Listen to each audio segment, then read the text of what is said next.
Hello, my name is Beth Domkowski, and I'm coming to you from the Office of Admissions at Rowan University in Glassboro, New Jersey. Welcome to Rowan Confidential. Today I am joined by Dr. Jane Hill. Hello. Hello. Thank you for joining us today. An instructor in Rowan's Sociology and Anthropology department, Dr. Jane Hill is an anthropologist and Egyptologist who specializes in the study of pre-dynastic Egypt. She holds advanced degrees in anthropology, art history, and Egyptology, and has written and edited numerous volumes and articles on the archaeological cultures of ancient Egyptians, the Maya, and the Mississippian cultures of the American Southeast. Currently, Dr. Hill is engaged in developing courses which would allow her to take Rowan students to Egypt to study the ways in which archaeologists use modern techniques to learn more about the culture of this early civilization. So happy to have you here today. Thank you for having me. Now, your department, you have some new things coming on the horizon, right? I hear that there is a new major.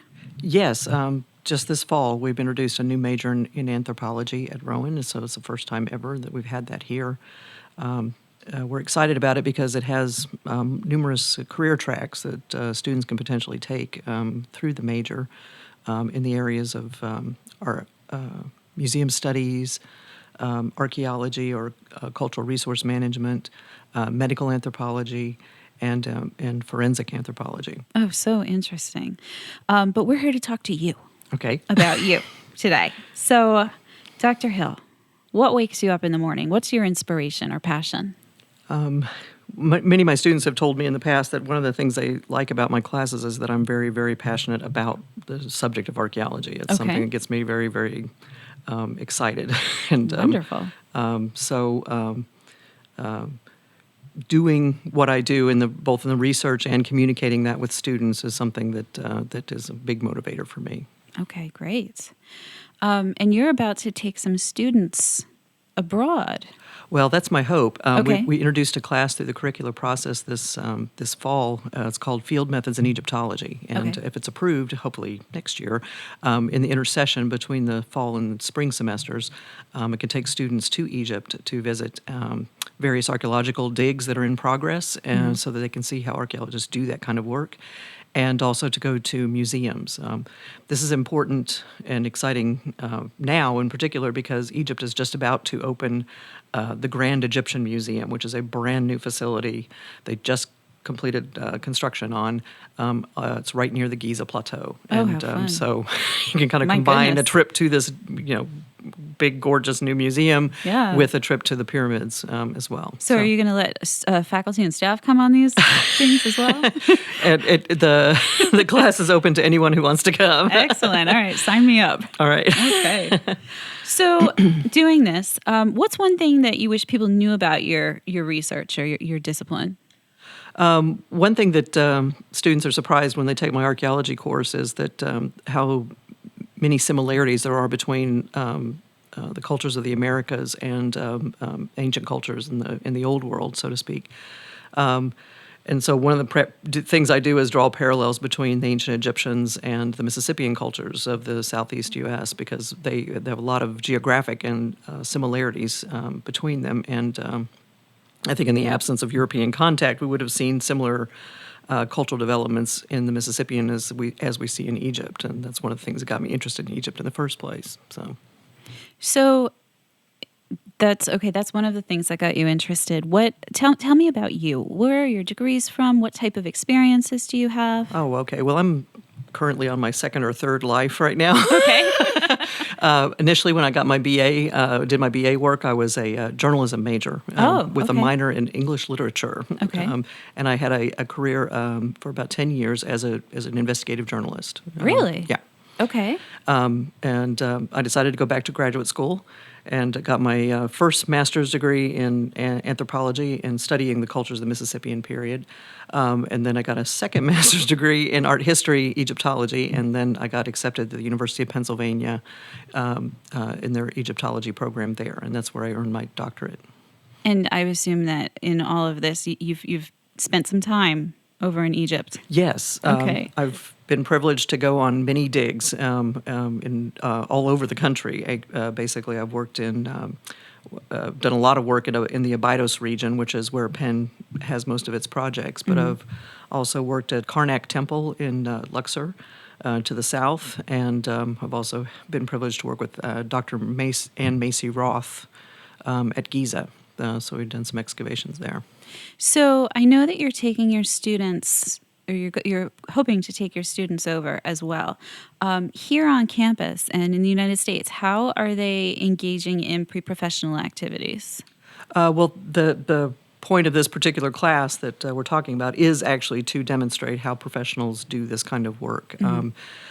Here at Rowan, we've, in conjunction with the new major coming in, we've gotten a field school course approved, which will train students in how to do excavations, which would be useful, if you were wanting to do an excavation in Egypt, for instance, because that is part of my evil plan is to is to return to Egypt and do excavations at my site in southern Egypt. It's called El Amra. And hopefully involve students from here in that project. But also, I mean, those kinds of skills can be transferred to other jobs in this region because there are multiple cultural resource management firms here who hire archaeologists and people who are trained in anthropology to work for them. So, and I know that you have the museum in Robinson. Are you involved with that? What's your... I'm one of the co-curators of the Museum of Anthropology at Rowan University, which we call MARU. Maru. I teach a class called Museum Studies, in which the students learn how to teamwork on different aspects of installing a new museum exhibit every time I teach this. So this semester, for instance, we're doing a class on domestication of animals. It's called Unnatural Selection is the name of the exhibit. Okay. And so students are learning how to choose objects, research them, write panels and informational tags for them, and how to market their exhibit for its opening, which is going to be later this semester. Oh, when is it that you said? December 11th is going to be the day of the grand opening of this exhibit. All right, and the public is invited to that, correct? Definitely. Okay. We'll have cheese, not wine, but we'll have cheese and other nice things, at the opening. And the students will give a presentation on how they develop that particular exhibit. Oh, wonderful. And it's free? Yes. That's great. So what's something that your field has allowed you to do that either you didn't think you'd ever get to do or maybe something you dreamed of doing? The biggest one of the things that I would never expected to have done is being able to go to Egypt and do so much field work there. I remember my first trip, I was just absolutely dazzled by the fact that I was walking through Karnak Temple every day in order to go copy hieroglyphics off the walls and kind of thing. And but even if it's not something that grand, just going out and being able to excavate a site and interpret the evidence that you find there, it's a wonderful privilege. And lastly, why Rowan? Why Rowan for you? Why Rowan for students? What brought you here? I was brought here for two different reasons. My husband was first an adjunct professor here in the anthropology department. He kind of lured me in when I was still a graduate student. And here you are, still here. And here I am, still here. And also the people I work with here are fantastic, and they're so supportive. And every time I've come up with a new idea or a project or a course that I want to propose and stuff like that, I get the utmost in support and from them. And the students are great too. So if you were a student, why would you come here to study rather than anywhere else? Here, I think there are so many new opportunities that are coming in every year. Our curriculum is expanding almost exponentially, and each one of those new programs has embedded in it a possible career path for somebody. So if you do your research and you look at what's available, there's just about nothing you can't do if you come to Rowan and study here.